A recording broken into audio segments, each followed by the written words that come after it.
Hello everyone, nice to meet you. This is Hong from the film The Endgame Pangolin. Well, actually at the very beginning we didn't plan to make a film. I have been, for the past 10 years, me and my teammates, we have been investigating illegal wildlife trade globally. And last year, due to some of the information, we heard that in Laos there's terrible pangolin trade going on. So we went there to investigate what's going on, and to get the evidence and so on, we try to film the whole process. We try to film the traffickers, we try to film the trafficking hotspot and so on.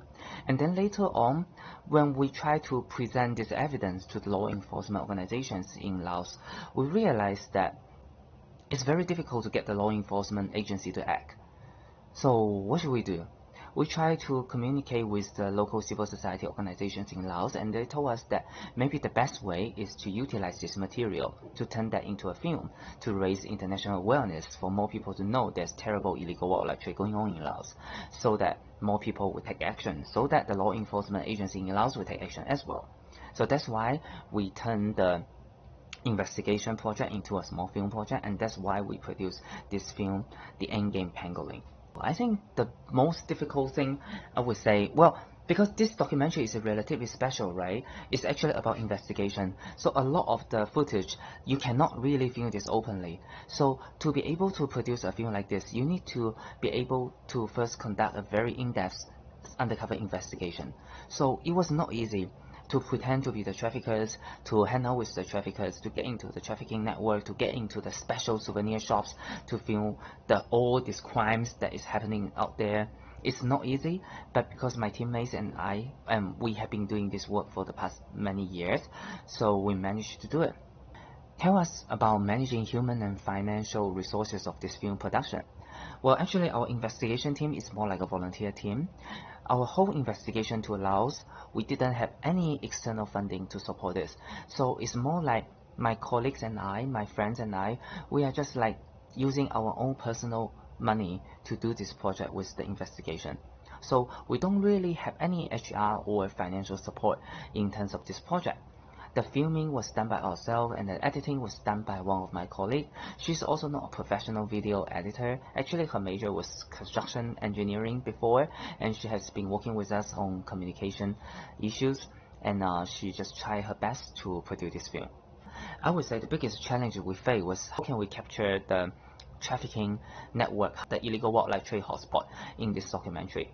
And in order to do so, we really spent a long time to investigate, to try to hang out with the people, to get the trust of the traffickers, and to blend in with some of the normal tourists who are getting into those special souvenir shops to buy ivory and to buy rhino horn, to buy pangolin scale and so on. What we really hope is that the people who care about wildlife, care about planet, care about the ecosystem of this planet would be able to look at this film and learn that there's terrible illegal wildlife trade going on in Laos, and would like to work with us and take actions in some way to stop the trade. I would say that's really the purpose of this film. At the very beginning, we didn't think this would become a film. Although I was involved, I was personally featured in a Netflix documentary long time ago, but I'm also not a filmmaker. We are more investigator and conservation activists. So what we really wanted to do was just to get the evidence, to expose the trafficking, to expose the traffickers, and to stop the trafficking, stop the killing. So we didn't think this can turn out to be a film, but I think so far this short documentary might be one of the best films in terms of helping people understand how pangolin trade is going on and what's the real impact of it. Well, why should the audience watch this film? I think if anyone, you are interested in conservation, you are interested in protecting animals, you are interested in protecting this planet, then I encourage you to look at this film to understand what is going on when we're talking about illegal wildlife trade, when we're talking about pangolin conservation, when we're talking about we're losing a lot of precious lives, we're losing a lot of precious species today. So I really encourage you to look at it. It may be a little bit cool for you to look at, but it's just there. So no matter we don't want to really see it, we don't want to watch it, even for us, for ourselves. When we look at the footage, we feel terrible. But even if we turn blind eye. Even if we turn away, it's still happening. The killing is happening there every day. So I encourage you to look at it, to understand what's going on, and to take actions with us. If you want to follow us, or if you want to get in touch with us, you can follow us by our website, agency website, and then you can also find me on my Facebook, you can find me on my LinkedIn, you can find me by my email. We really welcome you to get in touch with us, no matter regarding of the promotion or regarding of some action to stop the trade. My message and wishes to the 4th Children's Science, Nature and Wildlife Film Festival. I think this is a great film festival. We are sorry that we may not be able to make it personally because we have some investigation going on recently and we cannot really go away.